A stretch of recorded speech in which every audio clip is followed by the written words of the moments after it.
西伯利亚有一个地方叫地狱之门，全球变暖让这里的冻土层一点一点融化塌陷，地面开裂出一个深达86米的巨坑，相当于28层楼直接陷进地里。它每年都在往外扩，没有停的意思。没有人知道它最终会吞掉多少，但在它张开嘴的这些年里，埋在地下几万年的东西开始一件一件的被翻出来。2018年，科学家在坑边的冻土里挖出了一具黑色的尸体，全身漆黑，四肢扭曲，走近了才看清楚是匹小马，刚出生1-2周，肩高90厘米，跟条大狗差不多大。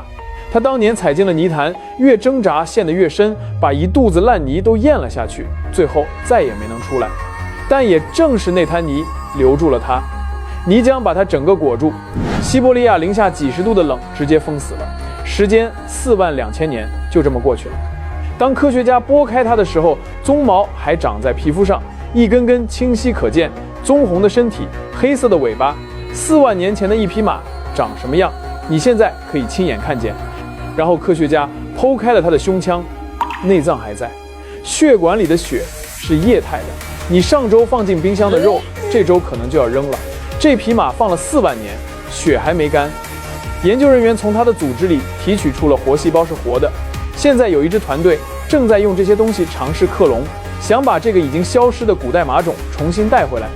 没有人知道他们会不会成功，但在那之前还有更让人无法消化的事情。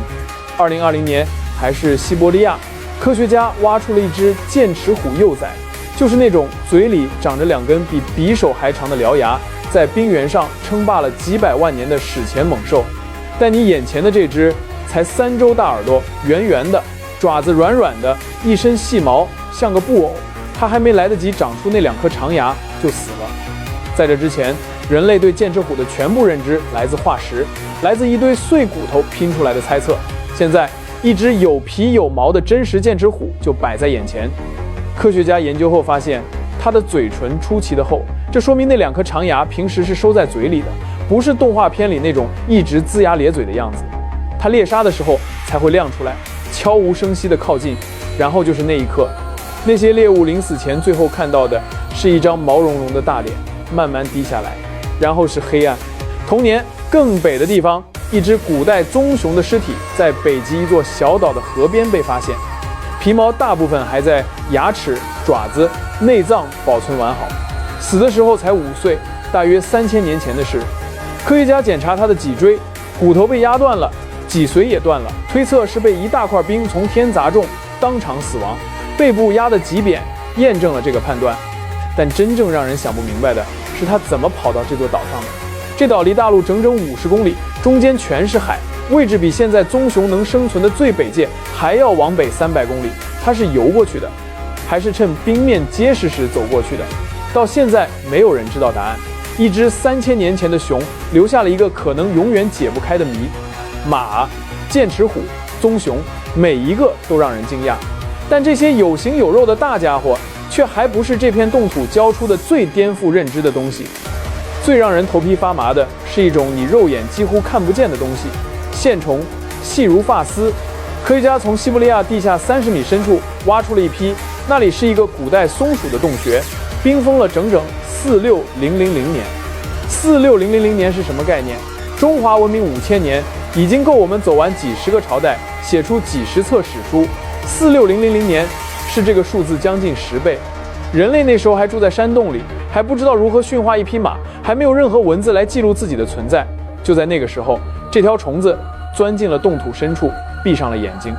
样本被带回实验室，解冻，静静放置。第10天，有东西动了，是那些线虫。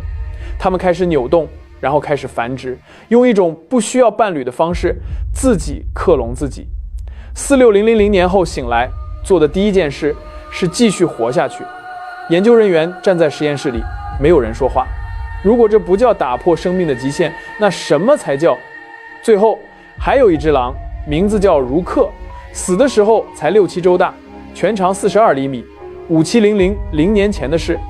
加拿大金矿工人在融化的冻土里找到它时，它保存得太完整，科学家判断是洞穴突然坍塌，把它瞬间埋住了。从它的牙齿和毛发里，科学家分析出了一个细节，他妈妈那个季节经常吃鱼，鲑鱼洄游的时候，狼群会守在河边，那是他们一年里最好过的日子，食物多，不用拼命追。那天，妈妈大概刚刚咬住了一条鱼，正在河边，然后远处传来一声闷响，地面陷下去了。如克就这么一个人留在了那里，再也没有等到妈妈回来。更深入的基因研究发现，如克所在的古代狼群和今天生活在那片土地上的灰狼根本不是同一个血统。也就是说，原本在那里生活的狼群，在某个时间点消失了，被其他地方来的狼彻底取代了。发生了什么？没有记录，没有答案。一匹溺在泥里的马驹，一只没长出獠牙的幼崽，一条被冰砸中的母熊，一只等不到妈妈的狼崽，还有那些在黑暗里沉睡了5万年的虫子。他们从来不知道会有这一天，但偏偏被找到了，被带到灯光下，被几十万人看见，被你此刻读完的这篇文章记住。而那个地狱之门还在往外扩，还不知道下面埋着什么。也许它还有更多未知的秘密等待着我们去揭晓。